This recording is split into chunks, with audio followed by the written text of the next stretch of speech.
আসসালামু আলাইকুম everyone, I hope you are doing really great. I am also fine. This is Hanifraj, আপনারা দেখছেন প্রিয় English.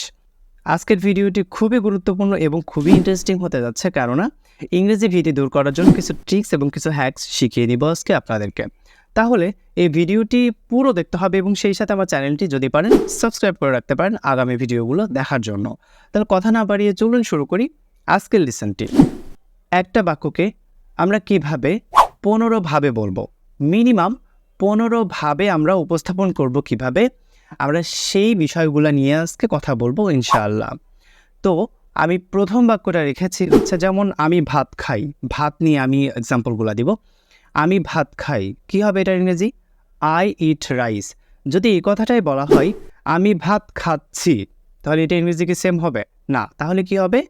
I am eating rice, I am eating rice. আমি ভাত খেয়েছি, এটা ইংরেজি কী হবে? I have eaten rice, I have eaten rice. আমি সকাল থেকে ভাত খাচ্ছি, মানে আমি ভাত খাচ্ছি তো খাচ্ছি, সকাল থেকেই খাচ্ছি। তো এখানে সময় উল্লেখ রয়েছে, এই জন্য আমরা এটা প্রেজেন্ট পারফেক্ট কন্টিনিউয়াস টেন্স দিয়ে এই বাক্যটাকে ট্রান্সলেটিং করব। তাহলে কী হবে? I have been eating rice since morning, I have been eating rice since morning. এবার যদি বলা হয় আমি ভাত খেয়েছিলাম, মানে অতীতে আমি ভাত খেয়েছিলাম, তাহলে কি হবে? পাস্ট ফর্মে হবে, past indefinite tense, I ate rice. কি হবে? I ate rice. এবার যদি বলা হয় আমি ভাত খাইনি, তাহলে কি হবে? I did not eat rice, I did not eat rice.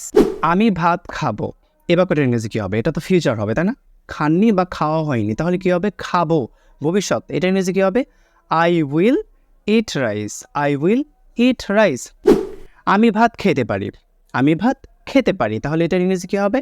I can eat rice, I can eat rice. আমি ভাত খেতে পারতাম, আমি ভাত খেতে পারতাম, এটা ইংরেজি কী হবে?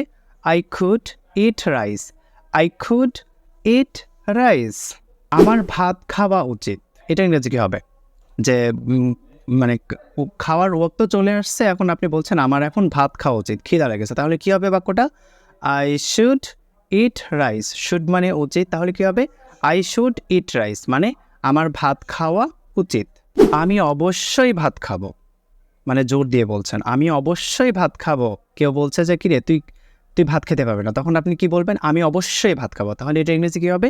I must eat rice, I must eat rice, মানে হচ্ছে আমি অবশ্যই ভাত খাবো। কিরে তুই কি ভাত খেতি? হ্যাঁ, আমি নিয়মিত ভাত খেতাম, আমি নিয়মিত ভাত খেতাম, তাহলে আমি নিয়মিত ভাত খেতাম, এটা ট্রান্সলেটিং আমরা কীভাবে করব?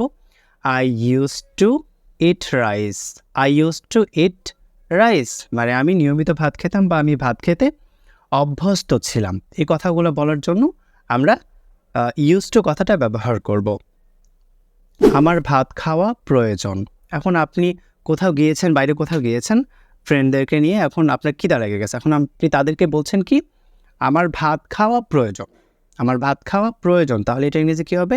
I need to eat rice, I need to eat rice, মানে হচ্ছে আমার ভাত খাওয়া প্রয়োজন। আমাকে ভাত খেতে হবে, আমাকে ভাত খেতে হবে, তাহলে এটা ইংরেজি কী হবে? I have to eat rice, I have to eat rice, মানে হচ্ছে আমাকে ভাত খেতে হবে। ঠিক আছে?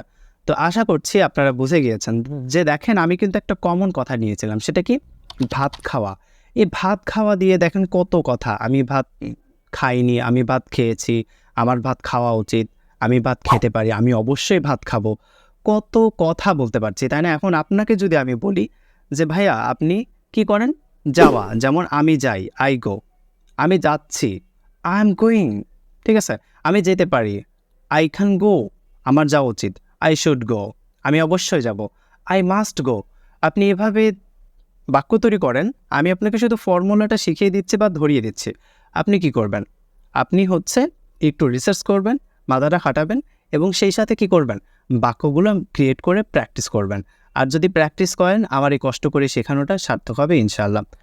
তো আজকে আর কথা বাড়াচ্ছি না, কথা হবে আগামী কোনো পর্ব বা কোনো এক সুন্দর একটা লেসনকে ঘিরে। তো ততক্ষণ পর্যন্ত ভালো থাকুন, সুস্থ থাকুন আর নিজেদের খেয়াল রাখুন, আর আমার চ্যানেলটি সাবস্ক্রাইব করে সঙ্গে থাকুন। Thank you.